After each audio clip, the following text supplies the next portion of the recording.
ప్రభా నా కొరకు ఎంత త్యాగం చేసావు ప్రభా, నీ సిలువ కార్యము ఆ త్యాగము నేను మర్చిపోలేనిది ప్రభా అని ఆరాధిస్తున్నటువంటి స్త్రీలుగా ఉన్నటువంటి మనము కొన్ని విషయాలు మనం కూడా త్యాగముగా ఉండాలి.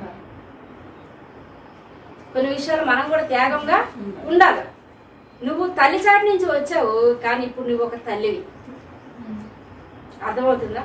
ఒక తండ్రి చాటి నుంచి వచ్చావు, కానీ నువ్వు ఒక తండ్రి అనేటటువంటి ఒక వ్యక్తిని పిల్లలకి నువ్వు చూపిస్తున్నదాన్ని.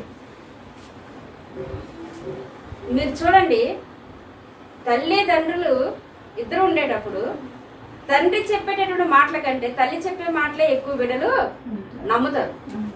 వింటమే కాదు, నమ్ముతారు. మీ నాన్న అట్లా అంటే, మీ నాన్న ఎట్లా అంటే అది నమ్ముతారు ఖచ్చితంగా. అందుకే ఎక్కడ ఎక్కువ శాతం ఏంటంటే ఇద్దరు కలిసి ఉండేటప్పుడు ఆడపిల్లలు తండ్రి మీద ప్రేమ కలిగి ఉంటారు, మగ పిల్లలు అయితే తల్లి మీద ప్రేమ కలిగి ఉంటారు. ఇది వాస్తవమే జరుగుతుంది. కానీ ఇద్దరిని వేరు వేరు చేసి అడిగితే ఎక్కువ ఓట్లు పడేది అమ్మకే పడతాయి. ఎక్కువ సంబంధాలు ఉండేది అమ్మ వైపు నుంచి వాళ్ళతోనే ఉంటాయి.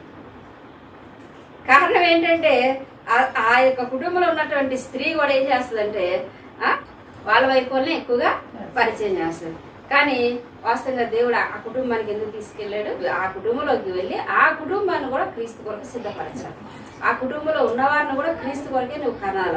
ఆ కుటుంబంలో ఉన్నటువంటి లోటుపాట్లు అన్నింటినీ నువ్వు భరించి వాళ్ళని కూడా క్రీస్తులోకి తీసుకురావాలి. అంతే కదా.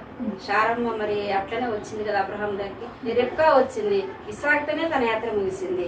తర్వాత రాహేల్ వచ్చింది, యాకోబుతోనే తన యాత్ర. లేయా వచ్చింది, యాకోబుతోనే తన యాత్ర. రూతు వచ్చింది, ఎవరితో తన యాత్ర ముగిసింది?